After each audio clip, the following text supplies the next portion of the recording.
notre live podcast Témoignages. Merci de fortifier les peuples de Dieu à travers nos témoignages.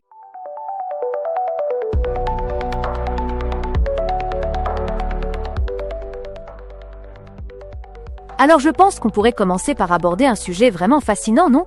Je veux dire, pourquoi un chrétien doit témoigner de la bonté de Dieu dans sa vie ? C'est un sujet qui touche vraiment le cœur.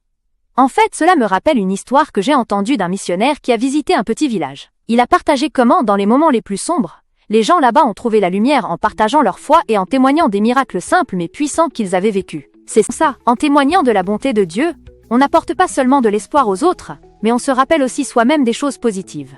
Par exemple, imagine que tu es dans un embouteillage terrible, et que tu commences à te sentir frustré. Si tu te souviens d'un moment où tu as ressenti la bonté de Dieu, comme un acte de gentillesse d'un étranger, cela peut transformer ton état d'esprit. Cela te fait réaliser que même dans les moments ennuyants, la bonté existe. C'est une sorte de de perspective, tu sais. Principale raison de témoigner à rendre gloire et témoigner de la puissance divine. 2. Renforcer la foi et encourager. 3. Accomplir un commandement et évangéliser. 4. Refléter l'amour et la fidélité. Actes 16, 31 à 31. Paul et Silas répondirent : Crois au Seigneur Jésus et tu seras sauvé, toi et ta famille. 32.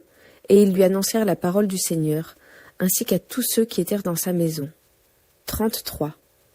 Il les prit avec lui, à cette heure même de la nuit, il lava leurs plaies, et aussitôt il fut baptisé, lui et tous les siens.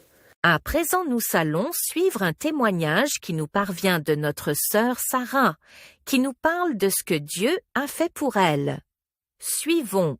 Bonjour, à vous aussi merci de m'avoir reçu sur votre émission. Je vais témoigner des bienfaits de Dieu dans ma vie. Ma vie a été un défi, déjà dès ma naissance. Ma mère me disait que mon accouchement n'était pas facile. Je suis déclarée à ma naissance nouveau-née malade. J'étais sous observation à l'hôpital pendant plus d'1 mois. J'ai été mise dans un couveuse où même beaucoup d'enfants étaient morts lors d'une coupure d'électricité, mais Dieu m'a fait grâce. Je suis sortie vivante, sans complications. À l'âge de 7 ans, il y a eu un incident qui a voulu bouleverser ma vie, donc j'ai été malade alors. Ma mère a décidé de m'amener à l'hôpital et le docteur m'a donné une piqûre dans la mauvaise voie qui a affecté mon nerf. Je suis devenue handicapée d'un pied, donc je boitais. Mais Dieu, dans son amour, m'a guérie. Je suivis la séance de kinésithérapie. Aujourd'hui, je suis guérie. Nous devons croire et faire confiance à notre Dieu. Il ne ment jamais, accroche-toi à lui et tu seras sauvé, toi et ta famille. Et voilà, nous sommes arrivés à la fin de notre podcast Témoignages. Merci de continuer à nous suivre et à partager nos vidéos. N'oubliez pas d'abonner à la chaîne.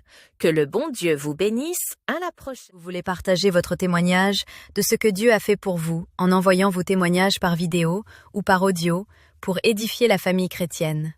Si vous avez des questions, écrivez-nous en commentaire. Merci. If you love Jesus, clap your hands, clap, clap. If you love Jesus, jump up high, jump, jump.